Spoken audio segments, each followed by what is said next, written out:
now is as a result of all this build-up. In 2020, October 2020, now they kind of formed a group called the ESN. Everybody clapped their hand. They came, the first person, they even before that, they went to River State. We can pursue them and said, this place is not for you. Now they came to Igbo State. The first launching was in a place called Okoro. And since then, Igbo land have not experienced peace. The biggest problem is that nobody is talking about it. Not even our politicians. Everybody is pretending that everything is going on because it fits into their narratives.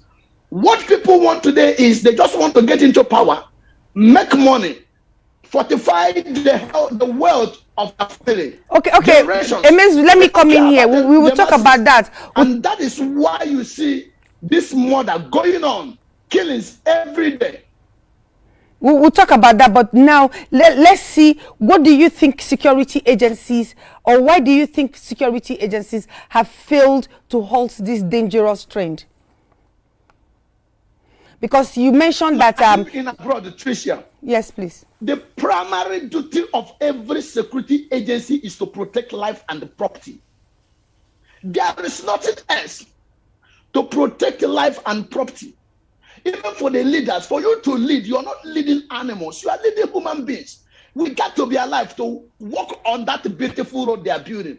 We have to be alive to use that electricity they promise us. Unfortunately, everybody failed in their duty. Do we have police in that country? I ask question. Don't we have people who are being paid every month as policemen? What about soldiers? That the marauders, criminals, gangs of men taking over streets and land, territories in our own community, and we think everything is okay. Okay, let's look at it this way. The people, most of the people supporting this are naive and ignorant of where this thing is heading to. They are naive. They are very ignorant. They don't know what they are doing. Now, there are people, they expect to tell them the truth. Even the celebrities. Everybody must be blamed in this inferno. Not just the security agency, but for them, they have failed to work. Yes, I want us to talk about the security agencies, particularly why you think they have failed. Look at it. Let's focus on. Pretend that everything is okay. It's becoming a normal. Let's focus on security agencies, because you earlier mentioned that about 2 years ago was when Nnamdi Kanu allegedly established the ESN. Could it be that the security agencies in Nigeria didn't have a hint? There was no intelligence gathering for them to know that, okay, this is coming up, let's prevent it. Were they not proactive or what? And I'm not allowed to carry arms. Yes. There are people who their agencies created and equipped. We believe they were trained to handle their job. And they have been hearing about these killings. All we hear every day is that we're going to look into it. Oh, the perpetrators must be brought to book. I'm telling you, Tricia, nobody is doing anything, and that is the end of the whole story. Because we don't care about lives. Nigeria don't care about lives. Okay, when the husband of late Dora Akunyele was killed, did you hear of anything? I want to bring it to your notice that on the just concluded Anambra election, there is this man called the flag bearer of the Labour Party was killed, kidnapped and killed. Even the killers, one so-called Chinas Anworu, opened up and said he knew the people, even mentioned the name. Where are the security operatives? They did nothing. The killings, even in my own domain, in my own town, one of my aunt was killed. We presented it to the whole world. Nobody did anything. They are so scared. And I'm asking, if they are scared, it means we have no more country. Because one of the things that made you a sovereign nation is security agencies. I'm telling you, they have failed woefully.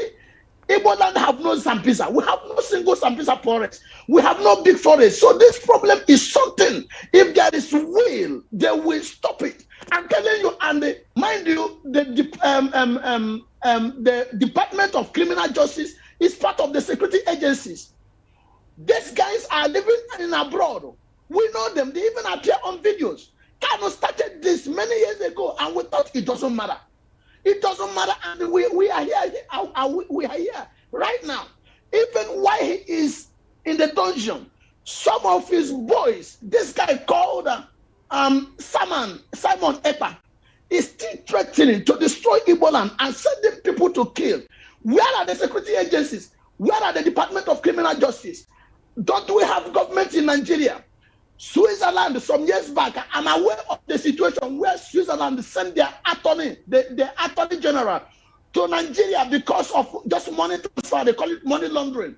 He came to Nigeria, confiscated some house, and left. And now somebody, Chika Edozian from a Homa, is there controlling thousands of boys with guns and telling them to carry arms. Why is it that we cannot extradite them? Do we have government? I keep asking this question. I can repeat it as often as I can. Do we still have government? Do we care about these defenseless people who are being killed every day?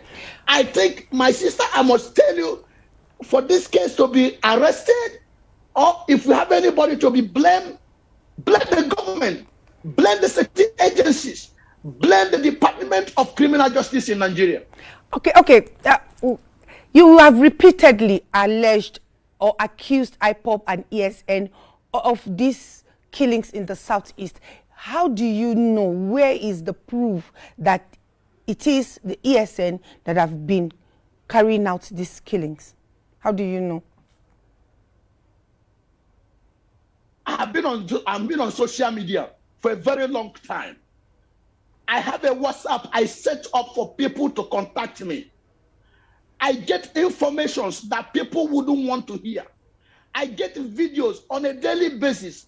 There are things that came up, we can't share it because if you ever do it, the social media will ban you.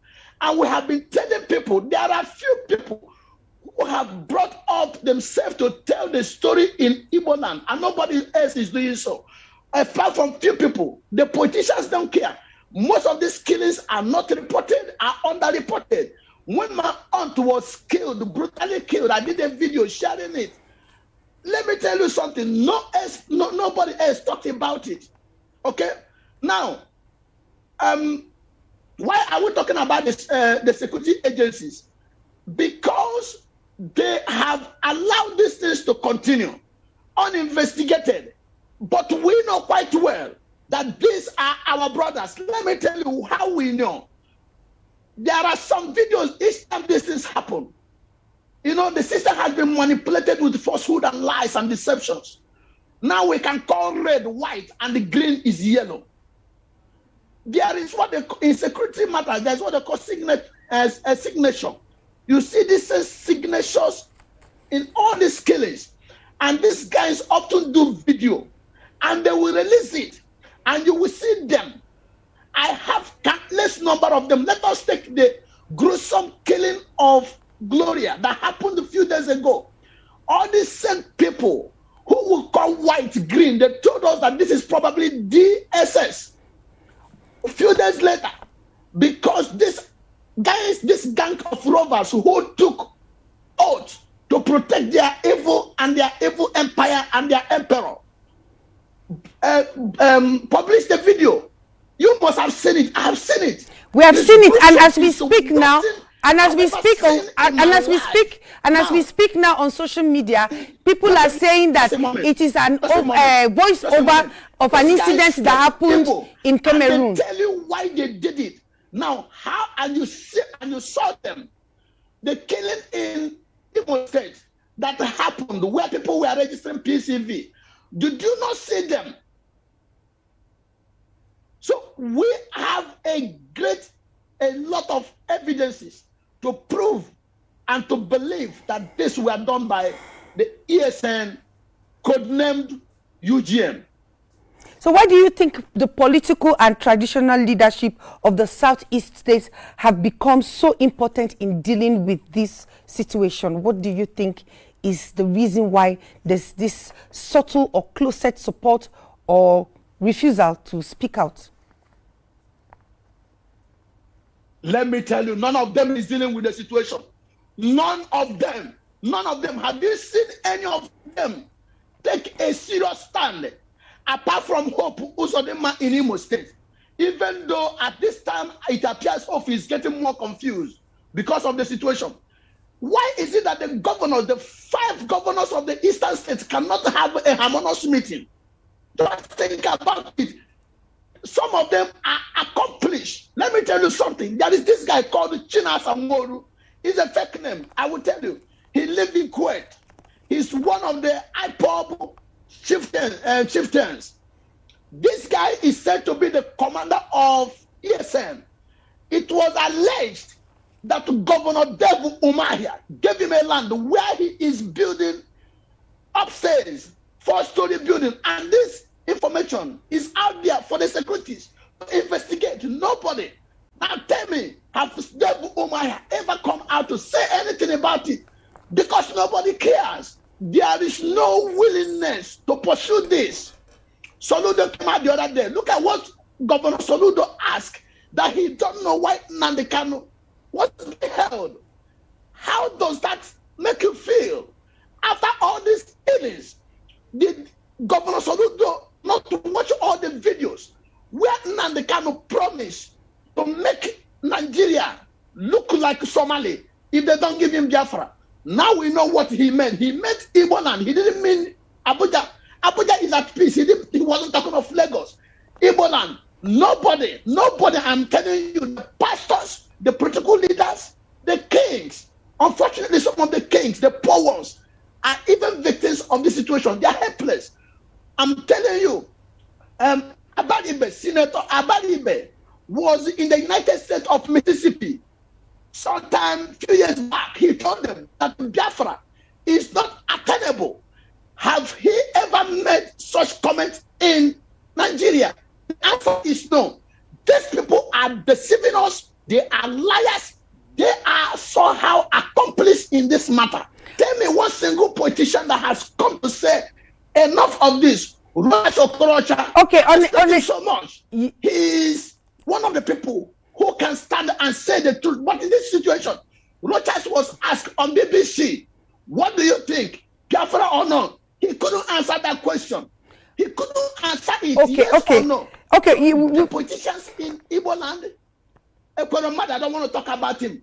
Anyim Pius, have you had his voice? Okay, you have set nobody, I'm telling you, nobody. Okay, finally, let's have your view on what you think the army should do, especially in the face of the latest barbaric severing of the heads of these 7 military officers. What do you think? What approach should the military use now to restore normalcy in the southeast region, in your view? Yes. Thank you for that question. 2 days ago, I made a video that went viral, and I got thousands of threats because I asked the military to intervene. It is not possible in some countries for you to murder a military man and go free. It's like invasion against a country. These guys did it openly, and there was no single intervention. As you ask me, not even no politician has come to stand his stand. Now, I didn't ask the military to come and start killing everybody. They are trained to do their job like every other person. They should come to the southeast and take their place. The road, the cities, we have thousands of them we are paying. They cannot run away and allow this thing and think this thing going to wait and went away one day. It's not going to happen, except there is a military intervention. Even beyond that, I think at this point in time, Imo State, for example, supposed to have been declared as a state of emergency. There should be a state of emergency.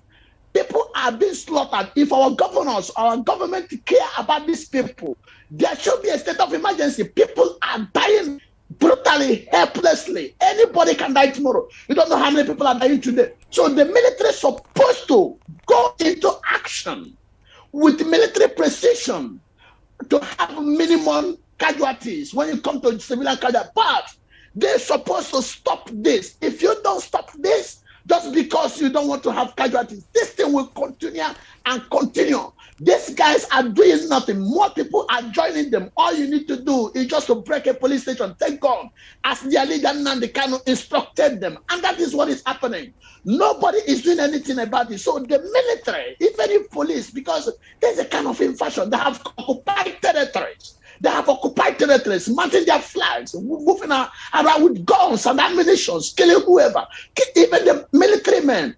Is that enough? Is that not enough to make these people to declare a state of emergency? They wouldn't do that because of politics. He is of APC. It doesn't matter. PDP, APC, it doesn't matter the political party you belong. It is time for the military to safeguard and secure this country. If they don't do it, we are heading to a very difficult situation. And 1 minute before you go, I'm advising all our Igbo sons and daughters, if the politicians are not ready to protect you come 2023, I'm asking you to think twice, because you cannot come out there unprotected and be killed and be destroyed just because you want to put them to power. When they get there, they don't care about what happened to you because they live in high walls. Thank you so much. Thank you very much, Okey Emezu, all the way from Greece. Thank you for joining us on Security Scope, and we hope to get back to you in a few weeks' time for the continuation of this conversation. And we do hope that normalcy, peace will return to Southeast region and Nigeria at large. Thank you so much for joining us. Thank you, Tricia, for having me. I appreciate so much. I thank that communication for their willingness to share this story, to let the world know how the common man like me feels. We feel helpless. My people are dying every day. We need the help. And we're asking other mainstream medias to join. The country, our region was destroyed using the power of social media. And one of the ways to rescue this place is using media to inform these people. Thank you so much.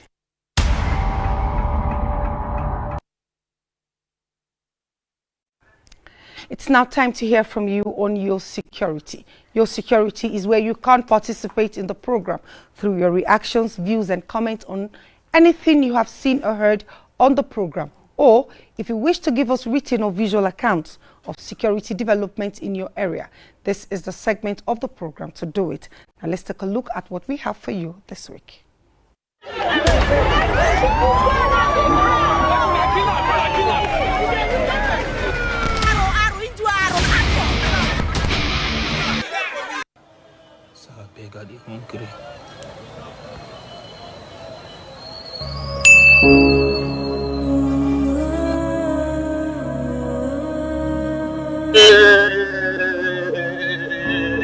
Ogana Franco, not eating my leg. I have seen a good police officer. No, don't. No, the police is our friend. Come on, just show. Hello, guys. I came here as a wounded man. I don't get wounded. I come with this good police officer. I told her, say, Baba, I never chop. Baba carry 200 naira, give me, sir. God go bless you, sir. Baba, just come, just say hi. Many people know say police are our friend. Okay, sir. See. I talk say any good man we go fit please, we fit help me, give me 200 naira, and they reward good people. Daddy, I get 100,000 naira for you. Daddy, take. Thank you so much.